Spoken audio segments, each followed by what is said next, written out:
कहानी का शीर्षक अंधेरी हवेली। दृश्य एक। स्थान एक पुरानी हवेली के बाहर। समय रात का समय। हवेली की खिड़कियों से टिमटिमाती रोशनी बाहर आती है। हवेली के चारों ओर एक भयानक सन्नाटा है। राजू दरवाजे की ओर बढ़ते हुए, दोस्तों क्या तुम्हें यकीन है कि हमें यहाँ आना चाहिए? रीना डरते हुए, हाँ मैंने सुना है कि इस हवेली में बहुत अजीब अजीब घटनाएं होती है। मोहन हंसते हुए, अरे यार ये सब बकवास है, चलो अंदर चलते हैं। दृश्य दो। स्थान हवेली का मुख्य हॉल। समय रात का समय। हॉल में प्रवेश करते ही दरवाजा खुद ब खुद बंद हो जाता है। सभी चौंक कर पीछे मुड़ते हैं। रीना डर के मारे, ये कैसे हुआ? राजू चुपचाप, शायद हवा से बंद हुआ होगा। अचानक एक पुरानी घड़ी की टन-टन की आवाज आती है। सभी डर के मारे एक दूसरे को पकड़ लेते हैं। मोहन गंभीर स्वर में, अब कोई पीछे नहीं हटेगा, हम इस हवेली का रहस्य जानकर ही लौटेंगे। दृश्य 3। स्थान हवेली की पहली मंजिल का एक कमरा। समय आधी रात। कमरे में एक पुराना पलंग, दीवारों पर पुराने चित्र और एक कोने में एक बड़ा सा आईना है। रीना आईने की ओर इशारा करते हुए, इस आईने में कुछ अजीब सा दिख रहा है। सभी आईने के पास जाते हैं और देखते हैं कि उसमें एक छाया नजर आ रही है। राजू धीरे से, ये छाया हमारी नहीं है।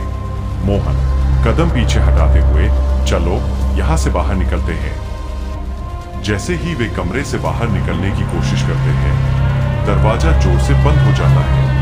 हवेली में गूंजती हंसी की आवाज आती है। दृश्य 4। स्थान हवेली का तहखाना। समय रात का अंतिम पहर। मोहन, राजू और रीना तहखाने में फंस जाते हैं। चारों ओर अंधेरा और सन्नाटा है। राजू डरते हुए, ये जगह हमें नहीं छोड़ने वाली। रीना रोते हुए, मैं घर जाना चाहती हूँ। मोहन साहस जुटाते हुए, हमें कोई न कोई रास्ता ढूंढना होगा। अचानक तहखाने में एक पुरानी तस्वीर गिरती है। उसके पीछे एक दरवाजा नजर आता है। मोहन उत्साहित होकर, ये देखो, शायद ये दरवाजा बाहर निकलने का रास्ता हो। वे दरवाजा खोलते हैं और बाहर की तरफ भागते हैं। बाहर आकर वे हवेली की ओर देखते हैं और समझते हैं कि हवेली उन्हें छोड़ने के लिए तैयार नहीं थी। अंतिम दृश्य। स्थान हवेली के बाहर। समय सुबह का समय। सूरज की पहली किरण हवेली पर पड़ती है।